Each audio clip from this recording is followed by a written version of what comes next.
Well, in the day, I graduated from college in 1960. So that time, when you were in college, you realized that when you graduated, what, whenever you were going to go, uh, if you didn't have any reason not to be, they had a draft, is what I'm saying. They had a draft, so you knew that was facing you, when you graduated, unless you got it deferred because you got married or because of a normal ways you get deferred. But sooner or later, at that time, you thought you were going to be drafted.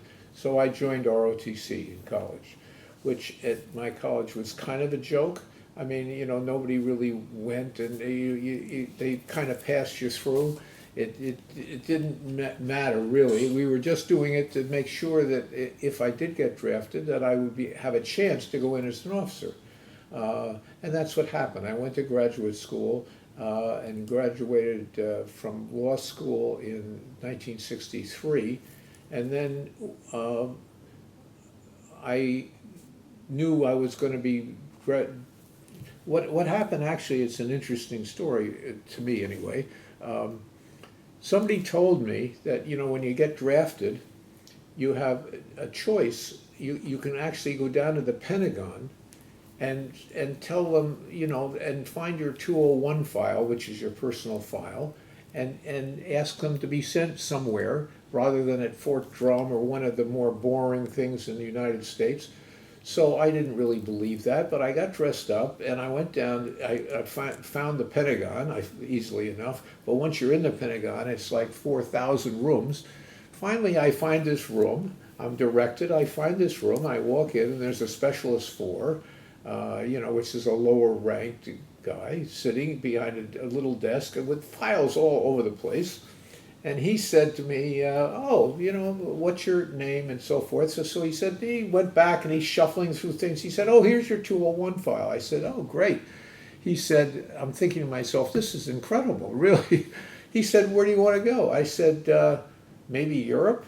He said, okay, you'll be going to Europe. He threw the file down. He said, you'll get a notice in a couple of weeks. You'll be going to Europe. I thought, this is like, it was my first sense that you could have some agency in your life, really. It actually could affect what you were doing in the future, really.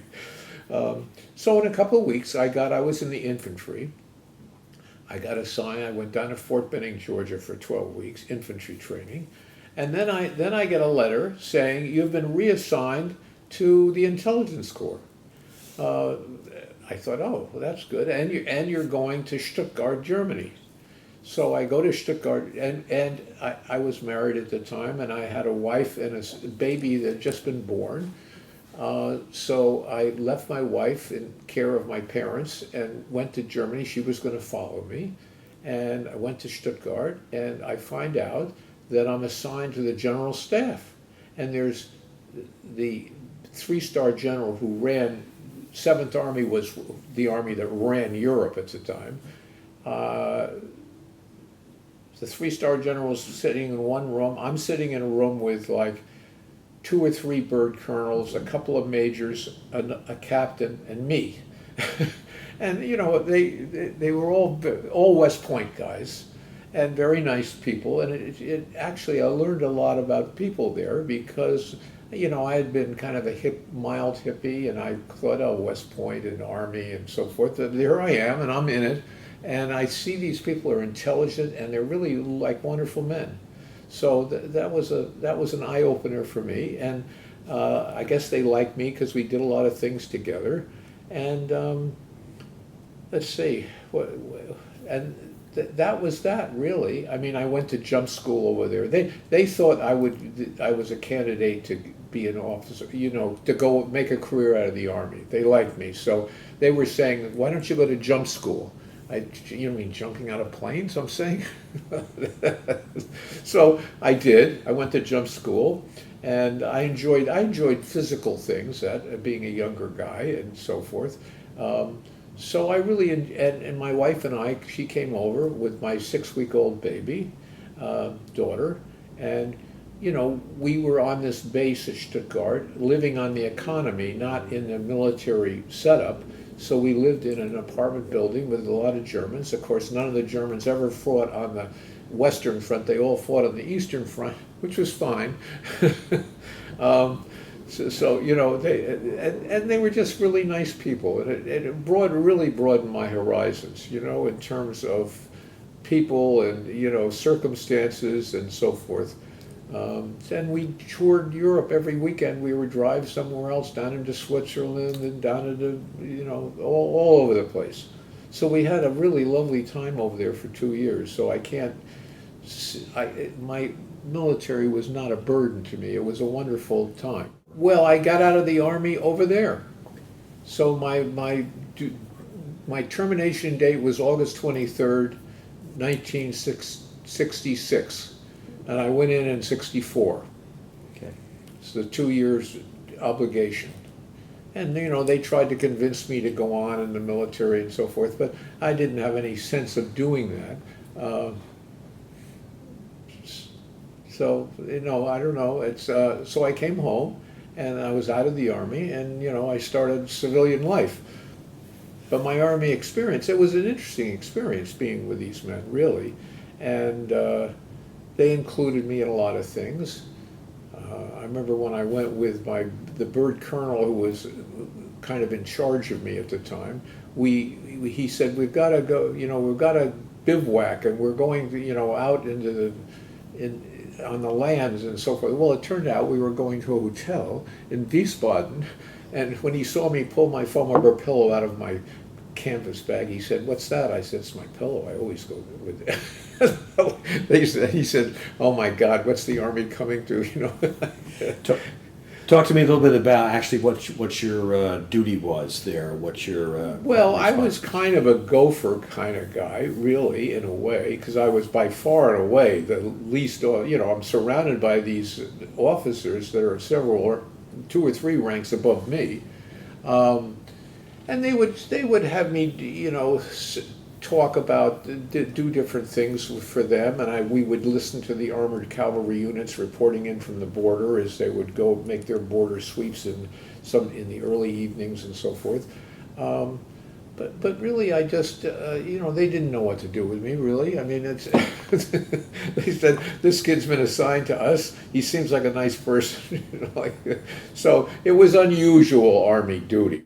I was at the headquarters of 7th Army, and, you know, the person who was in charge of 7th Army was 3-star general, Lieutenant General Quinn at the time, and in that Stuttgart complex, there was like 15 other officers. Most of them were colonels and majors, doing different kinds of things.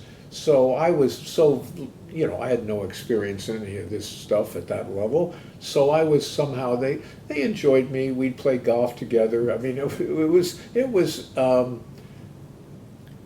got along well with them, I think. And I think of them now, you know, fondly, really.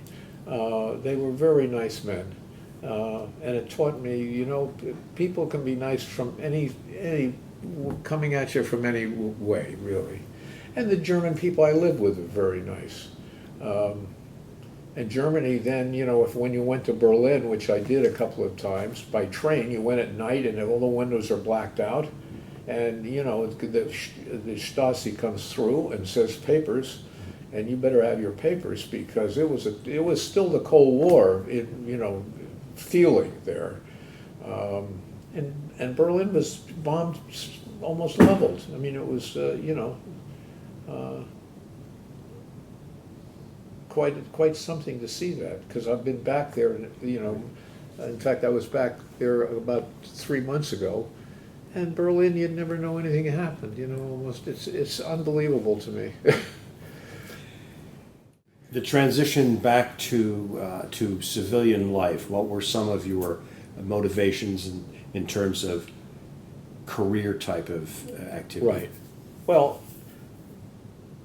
I had an unusual background in the sense my father died when I was 5, of circumstances that related. I mean, it was he took his own life, so that casts a pall over your life, no matter what you do and where you go. And I had gone to law school, so I started practicing law, and I was in a big firm in Newark. But I came from a long line of lawyers. My mother remarried about a year after my father died in 1943. My mother remarried, and she married a very nice guy from Chatham, Richard Lum, and they changed my name, and I got two new siblings, and that was, I always had a mild chip on my shoulder because of all that. I felt like I wasn't, I was only 5, but I wasn't consulted about this. My mother knew what the path she wanted to do, and she did it. And Richard Lum was a lovely, lovely man, but he never felt entitled to be my father. Really, I mean, he felt that he admired me, and that's in some ways that's good as for a kid, but in other ways it's not so good. He didn't say you're full of shit or don't do this or whatever. He's never negative. I never heard him say a negative word about anybody. He was an unusual man. I mean, he just was a nice, very supportive. If I called him once from Las Vegas and said, "Pop, I've run out of money. How much do you need?" I'd say, if you could send me $100, that would be great. He'd say, "Oh, it's done." No questions asked, nothing. So he was. There's a picture of him here at the library that I got up on the walls. As part of the history here. So, and speaking of history, I mean, there is such a history of Lum, right, in Chatham. Tell me a little bit about the Lum family and their involvement and their influence and their contributions to Chatham. Well, the Lum family, they had started a law firm too, years before. I mean, the Lum, Buno and Tompkins, and was originally Lum, Fairley and Foster in Newark. It was one of the 2 or 3 big firms in Newark. And Ralph Lum Sr. and Ralph Lum Jr. really ran. They were the forces in the town. They were the people that, at the end of the day, decided what was going to be done. At least, I mean, they weren't autocrats, but they were leaders of the town, basically. And there's a whole bunch of them from the firm that was very influential in starting the library and getting it going and so forth. And there are pictures. There's a picture of Madford Lum out there in the lobby, huge picture. And it's not a blood relative of mine, but when I walked in the library, they'd go, "Oh, we can see the likeness," It's kind of funny that way. But I joined the Lum family when I was 5. So what did I know? I mean, I was just a kid, and we didn't have much. I didn't have anything to do with the library. I mean, every year they would. The teacher in the public schools in Chatham would say, "Okay, we're having our library trip this fall." We go down, they talk about the Dewey Decimal System, they give you 800, they give you a history book to look up, and we'd hack around somewhere in the stacks, I mean, it was... So in terms of the Lum family, I'm not a good spokesman for the Lum family, really, because it didn't really mean anything to me. As I grew up, the Lum name and the Lum field and all that, I don't know. I went to, my parents sent me to Morristown School when I was like in 9th grade. So I really spent my high school years there, although I never left. I was a social kind of guy, so I was social in the Chatham group. So I never left my friends from 8th, 6th, 7th, and 8th grade that I had here. So I don't know what to tell you about the Lum family. I mean, you can read about it. It's like I read about it, almost. It's not. I've never considered the Boyces. My father, I mean, my father who died. His father invented the Boyce motor meter, which is in the 1920s. If you look at pictures of car from the 1920s, you'll see a little lollipop kind of thing out on the radiator. It's a little round thing like that. That's the Boyce motor meter. Oh. And what it did was measured the temperature. Really, it was just a temperature gauge for your radiator, which used to boil over in those days. But I was always very supported and very, whatever I wanted to do, they thought that was great, and so it worked out, that aspect of it worked out well for me. And I went to college, and I was always popular, and I always got decent marks, and I always was going out with girls. I mean, in other words, I didn't give my parents any reason to be overtly worried. So I got along okay, and I went to law school, and I had friends there, and I had friends at college, and in fact, I'm going back to my 65th reunion. And which colleges did you attend? I went to Dartmouth. I got into Princeton, but I went to Dartmouth because my father went to Princeton, and there was, my feeling about it was the idea of maybe even having his room or something. It's like I couldn't deal with it. It was too much for me, really, because I missed him, and the whole thing was like a mystery to me. When you're that young, and those things happened, you make of it what you make of it. It may bear little or total relationship to reality, or hardly any relationship to reality. So it was important for me to go to a different school, so I went to Dartmouth. As you enter your professional career, tell me a little bit about that path up to present, if you choose, and also tie it in a little bit, if you can, to the experiences and the relationships that you had during, admittedly, that very short military experience. But were there some things that you took away from those early 60 days in Stuttgart, a military experience that helped and formed your interactions in your civilian career? Well, I learned from these men that I was around, even though I was the lowest person on the pecking order. But I came to admire them. I mean, how they spoke and how they did things, and they were all West Point guys, every one of them. And they ranged in age from probably 30 to 55 or 60. I mean, there was a whole spread of guys, and we were almost all in the same room together. And they'd ask me to do things, where I don't know, little things, but it didn't, didn't really contribute much to this group. I mean, they didn't need me, but they got me, but they didn't need me, So, we had a nice time together, really. And they were, this was when the Cold War was alive, but not there weren't a lot of strong feelings from them anyway that I gathered. As I said, I went to paratroop school there. I did various, they sent me a couple of other places. And I don't know, it was all, looking back on it, I mean, I know most people militarily don't feel this way. They've done all kinds of things and the rest of their lives and everything. I did none of those things. I mean, I wasn't risking my life. I was sitting with a group of nice people most of the time. And, yes, we would talk about the armored cavalry units and how they reported in and what could we do to make that reporting a little bit more effective or things like that. But I mean, I wasn't not the leader on anything, I was just a listener almost. But I learned a lot of respect for them.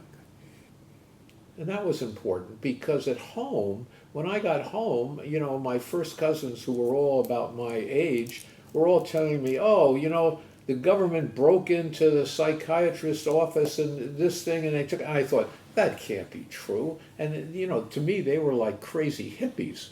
It turned out most of the things they said were true. I mean, so I was, here I am from the military. They're looking at me like, you're just like an ordinary person. You were in the military. I mean, this group of, kind of hippie type people, which there were more of them than there were military people around, like in towns like Chatham. So it was interesting because I had to kind of understand where they were and accept where they were to some degree, and they had to understand me. And how could you be in the military? Well, they didn't a lot of people didn't realize if you weren't in the military at the time, you were going to be drafted, and it was going to be worse than better. But I don't know. I mean, it's all a bit foggy for me too. I mean. It's a long time that has transpired between those. Yeah, and it's interesting what you remember and what you don't remember, really. Now, your era is a little before, of course, a lot of service people returning from in-country experience, and in the late 60s and early 70s, the reception for people who were in the military, was not the greatest. No, I didn't see any of that. Yeah. We weren't. I don't think the country was quite at that point yet, where people were really, protesting and things like that. This was a couple of years. 1964 was a couple of years before that. At least that's my memory. And I remember when that started going on, I was a little divided, because they considered the military. It's just like they considered the police. Like outrageous outfits, and I knew that wasn't true, because I was part of them and I had respected them.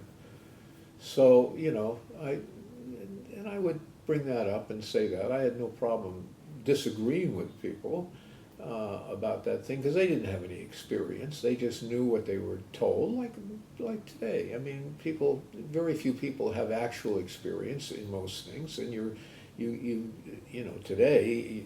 It was not like then you just had Walter Cronkite telling you the news. Now it's very different. Very, very true. Have you had occasion to speak with younger people who may express an interest in military service? And if so, what has been sort of your insight or your encouragement or your caution from your own experience about military service? What message, I guess, is really the question is, what message would you have today, Bill, to young people who are considering military service in this era? Well, in the era that I came back to, nobody was considering military service. I mean, it was, they were going the other direction. So, I don't think today, I don't know of anybody that's, that I've met personally. I mean, unfortunately, our country is divided into economic stratas. And in the economic strata that I live in, which is like a Chathams strata, which is, it's like upper middle class kind of strata, I don't hear of any kid saying, or any young person saying, what's the military like? I'm thinking about going to the military. I haven't heard that once, not once. So, I haven't really been giving anybody any advice about anything, because nobody's asked me. I mean, I don't think most of the people in that strata, the strata that I kind of operate in more or less, are not thinking that way, at least not to my knowledge. Now I changed, after I was a lawyer for for probably 10 years, and I was a partner in the firm, I decided, I never really felt that I had defined myself, me. And so I went back to school. I said to the firm, I'm going to take some time off. I was lucky to be able to afford it. And I went back to school, and I got a doctorate down at Rutgers in psychology. What I did was, before I decided that, because I was unsure, I didn't mind being a lawyer, and I think I was a pretty good lawyer, but my heart really wasn't in it. I mean, I didn't like arguing with people about what happened in the past, who was liable and this thing. It just didn't make any sense to me. I think once you've lost somebody when you're young, things have to make a certain sense. In other words, is this really important in your life kind of sense? Not like whether you were responsible for this crash or not, Anyway, that's just my own sense of that. So I went into treatment with a psychoanalyst myself in Short Hills. And after about 2 or 3 years of treatment, I thought, this is my world. This is what I'd like to do. So that's what propelled me back into school, so I would have the credentials to do it, basically.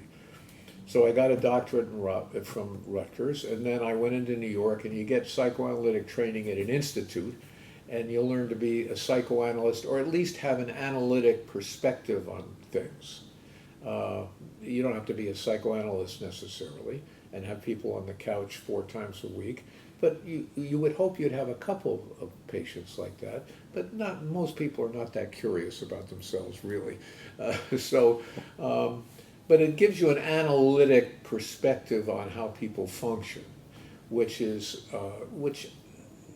me, it all made sense. I mean, I was much more of an inner world kind of person than probably most people who are lawyers.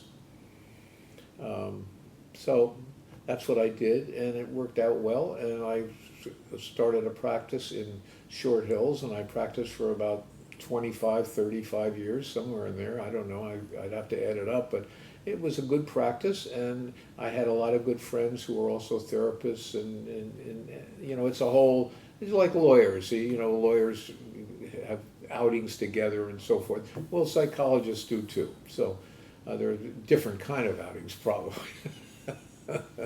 Well, I think the biggest effect military had on me was going down to infantry school at Fort Benning for 12 weeks.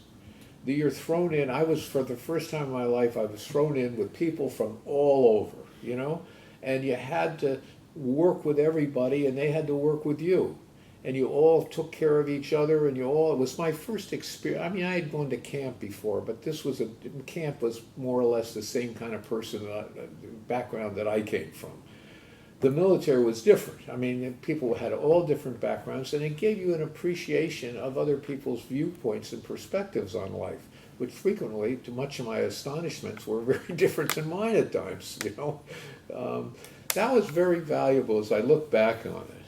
I think the 12 weeks at Fort Benning, Georgia, with escape and evasion and having to rely on people, and when I was down there I was down there with a lot of people who had gone to military school too, so they started out kind of being the leaders, but after a while the other people started rising to the top. People from positions that were not necessarily leadership kind of positions.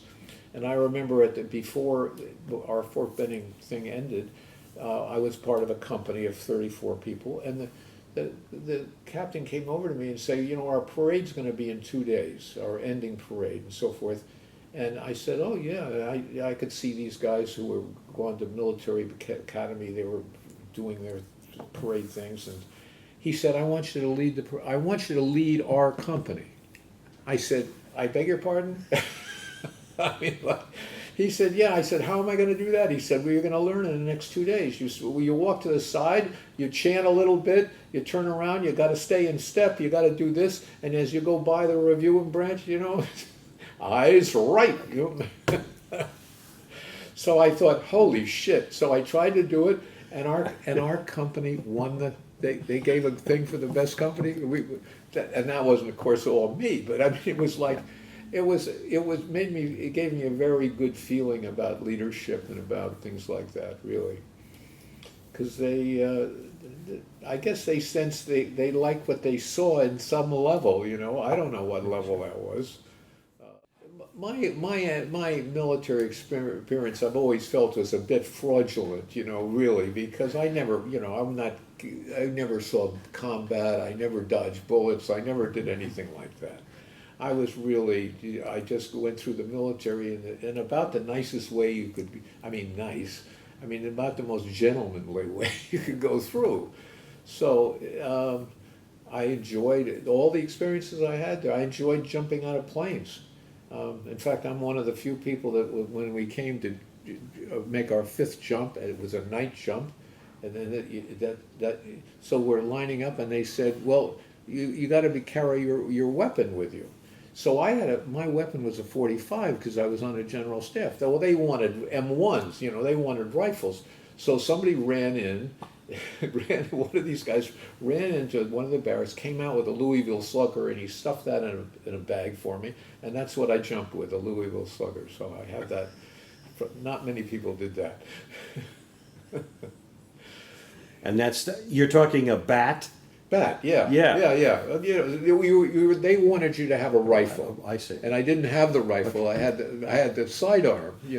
And how would those who had a rifle, how would you really secure that as you're jumping out of the... Oh, you have a bag that hooks onto your leg and so Okay, forth. yeah. It's well, they do that because that's the way they jumped. I mean, Yeah. What aircraft, I was curious, would it was a C-130. C-130. And the back goes down, you walk out. Yeah. I think they, as you're coming up, you're in a line as you're coming Yeah. up. Yeah.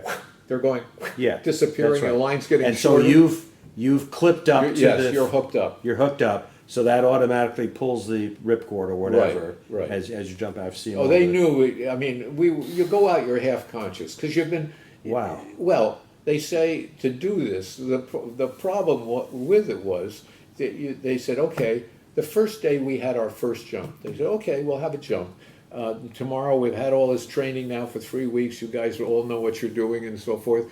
Okay, 4:30 in the morning we'll form out here on the tarmac. Okay, 4:30 you get out there. You wait around. 5:30. This plane comes in. You pile in the back of it, the C-130. You're all sitting down like this. It flies around for 2.5 hours like this. People are throwing up. It's a mess. I mean, it is a terrible mess.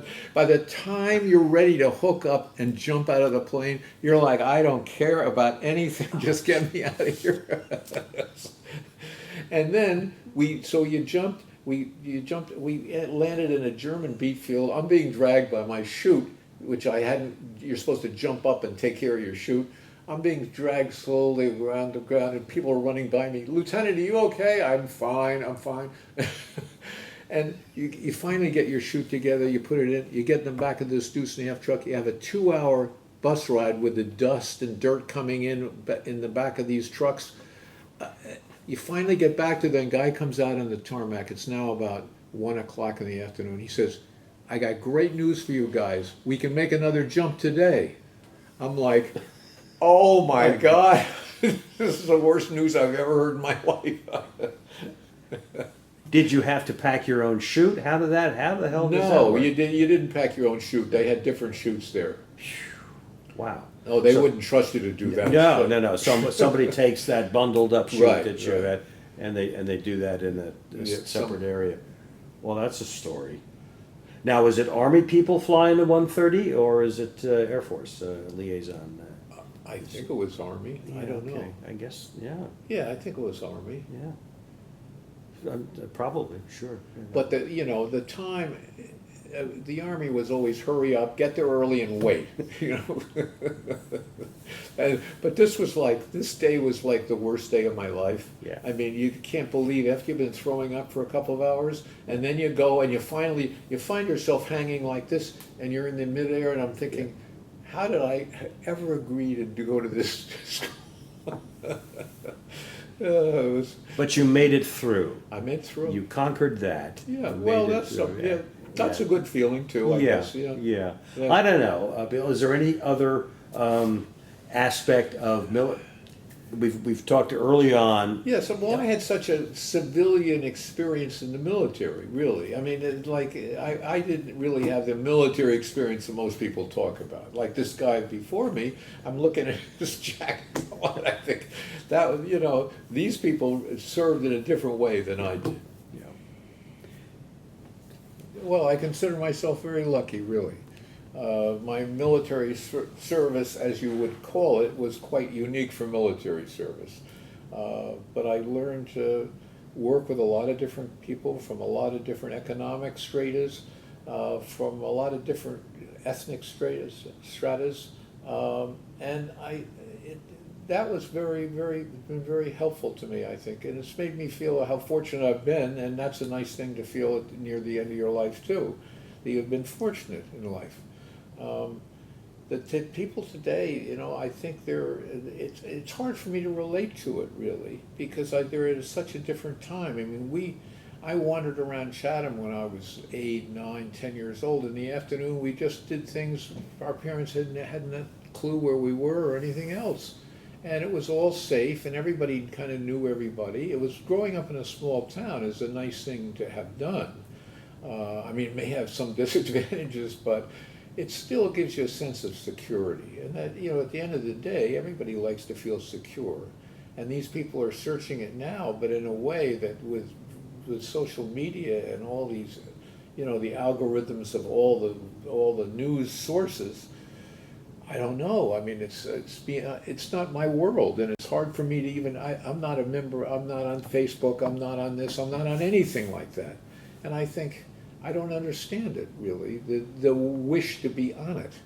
I mean, it's nice to get news from it, I guess, from your relatives or something. But I find I can get enough news about my relatives that I want to. I don't know. So I don't have much to guide anybody with because it's not my world.